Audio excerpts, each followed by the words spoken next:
Being your subordinate is such a tragedy. I'm always having to worry about the messes you leave behind. It's simply our duty to the Imperator. All ready to go in an instant. Miss Hycelens, you truly are impossible to predict. Yet you, a golden trout who's always busy all day, suddenly have the time to visit me? Do you think I wanted to come? I suggest you burn some more of the incense offered by our allies, lest my creations be tainted by the reek of fish. I'm only here on the Imperator's behalf to remind you to prepare for the banquet. Fine.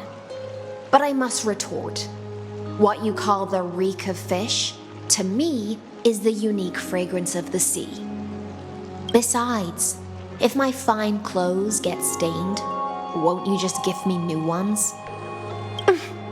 I won't.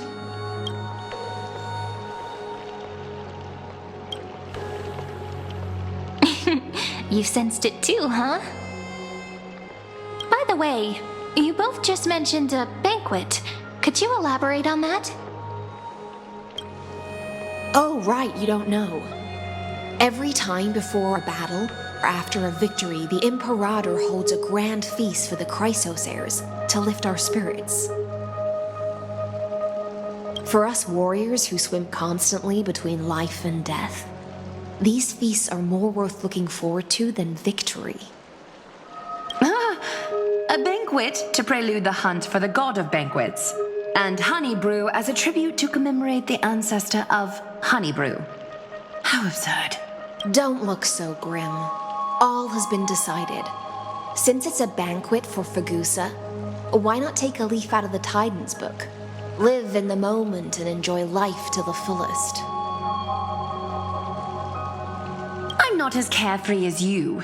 That little Dolos kitten is already causing enough trouble for me. And on top of that, I still have tailoring commissions to complete. By the time the cool flame illuminates my eyes, I might not be able to focus as I used to. Glaya's eyes. Curious about these eyes? People often compare them to jewels. But I've already made my decision to ask Romance for eyes that can see everything. I wonder what this world will look like when I take the Divine Authority. In the future, you will still be the finest weaver in the world. Is this also a prophecy from the Three Fates? It's even more accurate than a prophecy. After all, he has already witnessed it, right?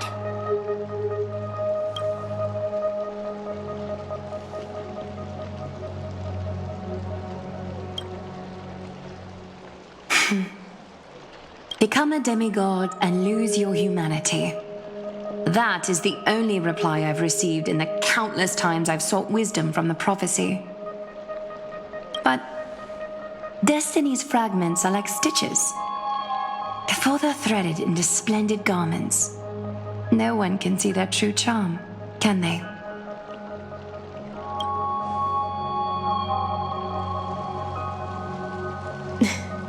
Aglaya has always been troubled by the divine duty she must bear.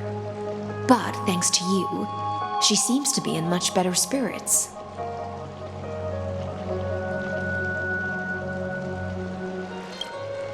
Just as she knows how the spinning wheel trembles, I can sense the smallest changes in the damp air. As for whether we know each other well, I've swum beside her since she was a child. Most of the time, I can understand the whispers in her heart. For those words she was too shy to say herself, I'll raise a glass to you on her behalf. Now, I leave this bath chamber to you. Rest well and prepare yourselves. After all, every time we drink and talk could be the last celebration we have in this life. Miss High Sealens has given us the bath chamber. It seems she really does do whatever she wants.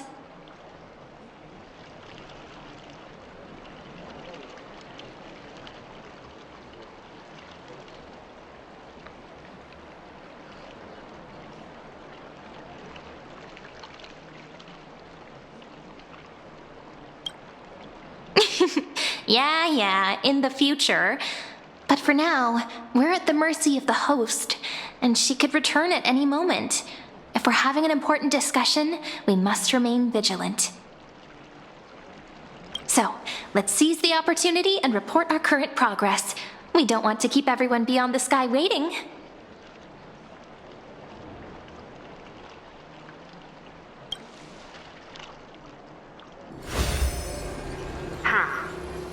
First, while that little empress with a candle stuck on her head didn't explicitly say it, she firmly rejected your request to take over the law. Fair enough. Second, Lygus is indeed in this timeline, but since he's somehow connected to that little empress, you have no way to find him. As expected. The road ahead will be long and difficult.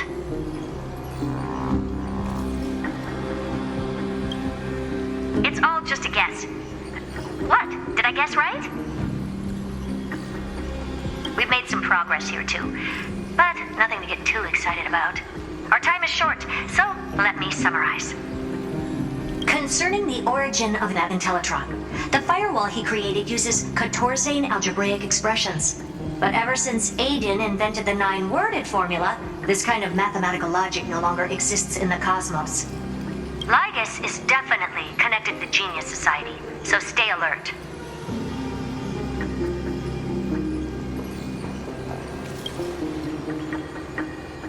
We can first exclude Droidhead themselves. They specialize in minding their own business and wouldn't intervene personally. But Screwy and I are still eliminating possibilities one by one. Currently, the most likely candidates are these few. The Lord of Silence, Acha. Oh, the 2 Ruperts are also possible. But it would be too boring if it were one of them.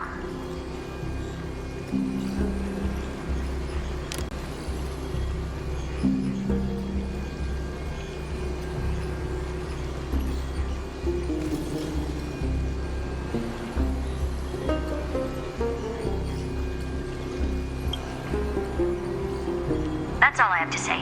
We'll depend on you to continue pushing things forward within this world. Keep in touch regularly. And remember, don't let your guard down.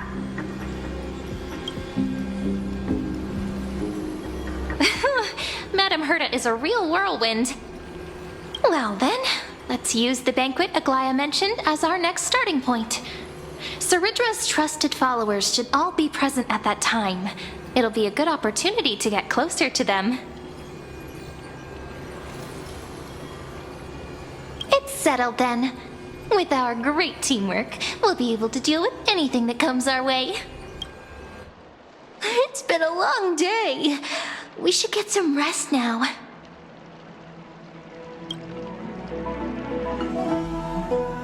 Yes, let's get ready for the banquet.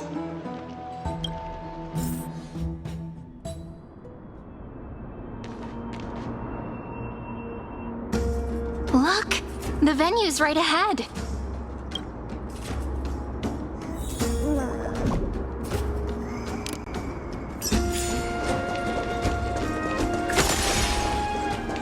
And I can even hear singing. It feels so romantic.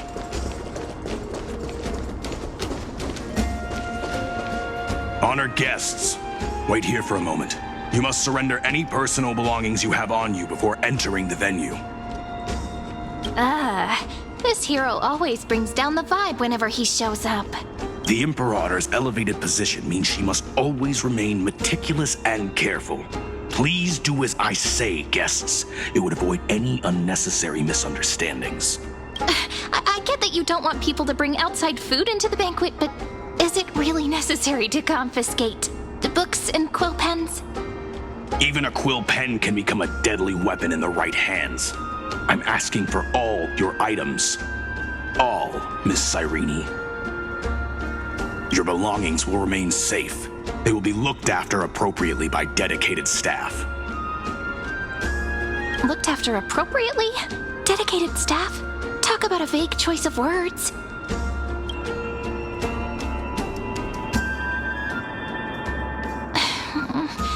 It seems like he's aiming specifically for the chronocognitive anchor.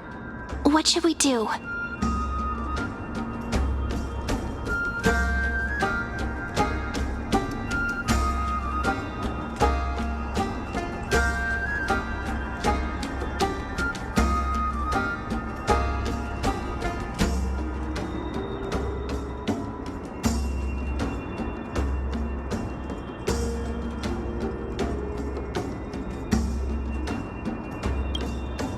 My gut feeling, huh?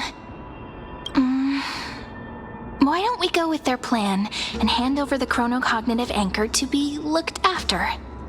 After all, if the little Imperator is paying this much attention to you, she probably already knows all about our whispered conversation with the geniuses. I can pretty much guess what'll happen next. But that's actually gonna be our shortcut, right? Guests. All right, we'll listen to you. Here you go. Also, please pass on a message to the Imperator from us. She can trust my friend, anywhere, anytime. Thank you for your cooperation. The Imperator has some urgent business she needs to attend to and will arrive shortly. Why don't you head in with the other guests first and enjoy the feast? Isn't Saridra supposed to be the focus of the banquet? But she's not even here. Why is it so difficult to talk to her?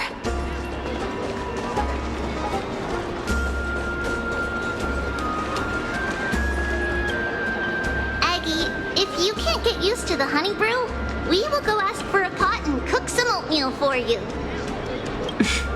No need for that. This banquet is just too loud. And nothing and no one here is interesting.